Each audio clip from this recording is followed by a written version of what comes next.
వీక్షకులందరికీ నమస్కారం. అందరికీ కూడా శ్రీ క్రోధీనామ సంవత్సర ఉగాది శుభాకాంక్షలు. ధను రాశి వారికి ఈ కొత్త సంవత్సరంలో గోచార ఫలితాలు ఏ విధంగా ఉండబోతూ ఉన్నాయి అనేటువంటి విషయాన్ని నేను రాసినటువంటి భవిష్య దర్శిని అనేటువంటి పుస్తకాన్ని అనుసరించి ఈ వీడియో ద్వారా అందరికీ కూడా క్లుప్తంగా తెలియజేసేటువంటి ప్రయత్నం చేస్తాను. ధను రాశి వారికి ఈ సంవత్సరం ఆదాయం 11, వ్యయం 5, రాజ్యపూజ్యం 7, అవమానం 5. అయిపోయి నిజమేనా అండి? మా రాసేనా అండి ఇవి? ఏమంటే మీరు ఆదాయం 11, వ్యయం 5 అంటున్నారు, రాజ్యపూజ్యం 7, అవమానం 5. ఉండవలసిన సంఖ్యలేమో ఎక్కువ, రాజ్యపూజ్యం ఆదాయాలు ఎక్కువ, లేకపోతేనేమో అవమానమును ఇదేంటి అవమానమును వ్యయం తక్కువగా ఉన్నది నిజంగా ధనురాశేనా అని ఈ రాశి వాళ్ళందరూ 1-2 సార్లు చూసుకుంటారు.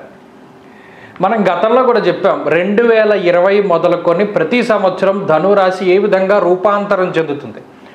నిజానికి ధనురాశి కాదు, ప్రతి రాశికి నేను అలాగే చెప్తాను. అయితే వీళ్ళు ఎక్కువ ఫోకస్ చేస్తారు నా మీద, ఎందుకంటే వీళ్ళకి నాకుండే అనుబంధం అటువంటిది. 2020లో ఈ రాశికి జన్మంలో గురుడు రావడం మంచిది కాదు అని చెప్పి నేను చెప్పాను. నన్ను సరే ఏదో అన్నారు, ఇవి మీరు ఎలా చెప్తున్నారు, మిగతా వాళ్ళందరూ బాగుందని. తర్వాత ఈ ధనురాశికి మిగతా రాశులకి మనం చెప్పేటువంటి ఫలితాలని నిక్కచ్చిగా, అంటే మనం ఎప్పుడు కూడా ఒకళ్ళ మెప్పు కోసం చెయ్యం, నిక్కచ్చిగా మనం ఫలితం మంచి చెడు దాన్ని యాక్సెప్ట్ చేయగలగాలి. జ్యోతిష్యం అంటే అంతే, చెడు ఉంది జాగ్రత్త పడు, మంచి ఉంది నీ ఇష్టం వచ్చినట్టు తిరుగు, ఏం పర్వాలేదు, అంతే జ్యోతిష్యం. తప్పితే బిర్యానీ ఆకులు రాసి కాల్చేస్తే ఏమవుతుంది. కాబట్టి ఈ విషయాన్ని మీరు దృష్టిలో పెట్టుకోవాలి. కాబట్టి ఆదాయం 11 మీకే, వ్యయం 5 మీకే, రాజపూజ్యం 7, అవమానం 5 కూడా మీదే. ఈ విషయాన్ని దృష్టిలో పెట్టుకోండి. అలాగే ధనురాశి వారికి ఈ సంవత్సరం మే 1వ తారీఖు వరకు గురుడు 5వ ఇంట సువర్ణమూర్తి, తదుపరి 6వ ఇంట రజతమూర్తిగా సంచారం చేయబోతున్నారు. శనేశ్వరుడు ఈ సంవత్సరం మొత్తం 3వ స్థానమందు సువర్ణమూర్తిగా సంచారం చేస్తారు. రావుకేతువులు సంవత్సరం మొత్తం 4, 10వ ఇంట తామ్రమూర్తిగా సంచారం చేయబోతూ ఉన్నారు. అయితే ఇక్కడ గత సంవత్సరం ఏమైంది అంటే, దీర్ఘ సంచార గ్రహాల్లో శనేశ్వరుడు, గురుడు అనుకూలించారు ధనురాశి వారికి. ఈ సంవత్సరంలో గురుబలం తక్కువగా ఉంటుంది. రాహు ఏమో అర్ధాష్టమ రాహువుగా కొంత ప్రతికూలమైనటువంటి ఫలితాలను ఇస్తూ ఉంటే, శనేశ్వరుడు మాత్రం సువర్ణమూర్తిగా ఆయన ఫలితాలను ఇస్తున్నారు. ఇది చాలా గొప్ప విషయంగా చెప్పవచ్చును. ఎందుకంటే శనేశ్వరుడు ఒక్కరూ యోగిస్తే చాలు. నిజానికి మిగతా గ్రహాలు ఏ విధంగా ఉన్నా, అంటే ఇది రాహువుకి కూడా వర్తిస్తుంది. ఒకవేళ జాతకంలో లేదా గోచారంలో రాహు బలంగా ఉంటే మిగతా గ్రహాలు బాగా లేకపోయినా, లేదా ఒక శని బలంగా ఉండి మిగతా బాగా లేకపోయినా ఆ సంవత్సరం మొత్తం మనం ఎలాగోలా గెంటేయచ్చు. కాబట్టి ఈ సంవత్సరంలో ధనురాశి వారికి శని అనుకూలం, బలంగా ఉన్నారు, ఉపచయ స్థానం స్వక్షేత్రంలో ఉన్నారు. కాబట్టి శనేశ్వరుడు ఇచ్చేటువంటి ఫలితాల మీద ఆధారపడి మనం ముందుకు వెళ్ళిపోవచ్చు, ఏ విధమైనటువంటి సమస్యలు ఉండవు. అయితే ధారాపుత్ర విరోధస్య స్వజనే కలహస్తదానద శాస్త్రం. షష్ఠ స్థానమందు గురుడు ఉండడం వల్ల అటు జీవిత భాగస్వామితోటి అలాగే సంతానంతో కొంత ఇబ్బందికరమైనటువంటి పరిస్థితులు, అంటే మీరు చెప్పింది వారు వినకపోవచ్చును, అది జరగడానికి అవకాశం ఉంటుంది. అలాగే శత్రువులు పెరుగుతూ ఉంటారు అన్నారు.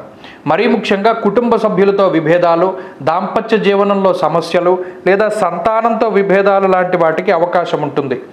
రుణం చేసి వాహనాలు, వస్తువులు కొనుగోలు చేయడం, అప్పు చేసి అనగా ఈఎంఐలు పెట్టుకుని, ఆ అప్పు చేసేటువంటి పద్ధతుల్లో ఈఎంఐలు అవి పెట్టుకుని ఆప్షన్స్లో లగ్జరీ వస్తువులు, ఎలక్ట్రానిక్ వస్తువులు, అలాగే బ్రాండెడ్ వస్తువులు లాంటివి కొనుగోలు చేయడం, బంగారాన్ని కొనుగోలు చేయడం జరుగుతూ ఉంటుంది. బంగారాన్ని తాకట్టు పెట్టి గోల్డ్ లోన్ తీసుకుని ఏదైనా మనం వాటిని కొనుగోలు చేసి ఇటువంటి పరిస్థితులకు కూడా అవకాశం ఉంటుంది.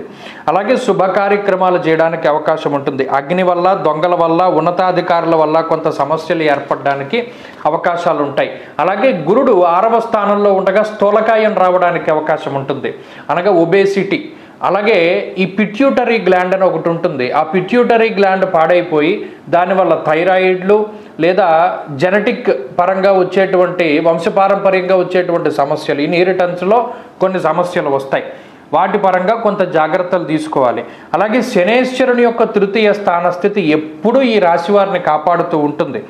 ముఖ్యంగా గురు రాహువులు ఇచ్చేటువంటి ప్రతికూలమైన వాతావరణం నుండి కాపాడుతూ ఉంటుంది.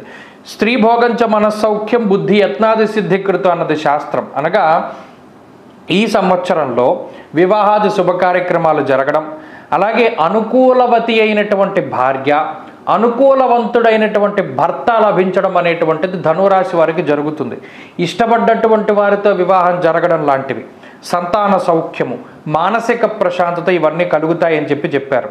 తలపెట్టినటువంటి కార్యక్రమాల్లో జయము, సొంత ప్రాంతాలకి వెళ్ళడం, పుట్టిన ఊరిలో లేదా స్థిరపడినటువంటి ఊరి యందు నివాసము కొరకై స్థలము లేదా ఇంటిని కొనుగోలు చేసేటువంటి పరిస్థితులు, అలాగే సొంత ఇంటి కళ, ఇల్లు కట్టుకోవడము లేదా కట్టినీళ్ళు కొనుక్కోవడం లాంటివి, అలాగే ఆరోగ్యం బాగుండడం, అలాగే గురువు ఏ విధమైనటువంటి వ్యతిరేకమైన ఫలితాలు ఇస్తున్నారో వాటి నుండి శని మిమ్మల్ని బయటికి లాక్కొస్తూ ఉంటారు. ఉద్యోగ వ్యాపారాల్లో ఎదుగుదల, స్థిరమైనటువంటి ఉద్యోగాన్ని పొందడం, కాంట్రాక్ట్ పరంగా చేస్తున్నటువంటి ఉద్యోగాలు పర్మనెంట్ అవుతూ ఉండడం, మరీ ముఖ్యంగా హాస్పిటల్ స్టాఫ్ కింద పనిచేస్తూ ఉంటారు, వారందరూ కూడా లాభపడేటువంటి పరిస్థితులు ఉన్నాయి. గుర్తింపు పొందడానికి అవకాశాలు ఉన్నాయి. మీ యొక్క కష్టానికి తగినటువంటి గుర్తింపు ఉంటుంది. ప్రత్యేకించి ఏదైనా ఒక షాపులో యజమాని కింద పనిచేస్తూ ఉన్నటువంటి సప్లయర్స్ ఉంటారే, టిఫిన్ షాపుల్లో సప్లయర్స్, మందుల షాపులో సామాన్లు సప్లై చేసేటువంటి వారు, అలాగే మిగతా ఏ ఇతరత్ర సంస్థల్లోనైనా పనిచేసేటువంటి వారికి మాత్రం చాలా మంచి గుర్తింపును శనేశ్వరుడు ఇస్తాడు. ఎందుకంటే శనేశ్వరుడు ఎప్పుడూ కూడా ఒక ఎంప్లాయీనే, అంటే పనిచేసేటువంటి వాడే. ఆయన అనుకూలించడం వల్ల ఎవరి కిందనైనా పనిచేసేటువంటి వారందరికీ కూడా మంచి ఉన్నతమైనటువంటి స్థితి ఉంటుంది. అలాగే కార్మికులు, కర్షకులు, వ్యవసాయదారులు, శక్తిని నమ్ముకుని పనిచేసేటువంటి వారు, శరీరాన్ని నమ్ముకుని పనిచేసేటువంటి వాళ్ళు, కాయాకష్టం చేసుకునేటువంటి వాళ్ళకైతే ఈ సంవత్సరం చాలా అత్యద్భుతమైనటువంటి ఫలితాలు ధనురాశి వారిలో పుట్టినటువంటి వారందరికీ కూడా ఉన్నాయి. ప్రత్యేకించి పెట్రోల్ బంకులు, డీజిలు, వ్యవసాయము, నూనె, కిరోసిన్ ఇటువంటివి చేసేటువంటి వారు, ఆయా వ్యాపారాలు చేసేటువంటి వారందరికీ కూడా లాభసాటిగా ఉంటుంది. అలాగే నువ్వుల వ్యాపారం, అలాగే ముఖ్యంగా నల్ల నువ్వులు, ఈ గానుగ వ్యాపారం చేసేటువంటి వారు, ఆవు నెయ్యి తయారు చేసేవారు, పాల ఉత్పత్తుల మీద బతికేటువంటి వారు, మిల్క్ డైరీ ఫార్మ్స్ మీద ఉండేటువంటి వారు, వీరందరూ కూడా లాభపడడానికి అవకాశం ఉంటుంది. అలాగే అర్ధాష్టమ రాహు యొక్క స్థితి మాత్రం కొంత ధనురాశి వారిని ఇబ్బంది పెడుతుంది. సాఫ్ట్వేర్ ఉద్యోగంలో ఉండేటువంటి వారికి కొంత స్థానచలనం ఉంటుంది. చిత్తభ్రంశం, వాతరోగం, స్త్రీ మూలస్య ధనక్షయం, మరీ ముఖ్యంగా కొంత శుభ కార్యక్రమాల నిమిత్తం ధనం ఖర్చు పెట్టవలసి వస్తుంది. బుద్ధి చాంచల్యం అధికంగా ఉంటుంది.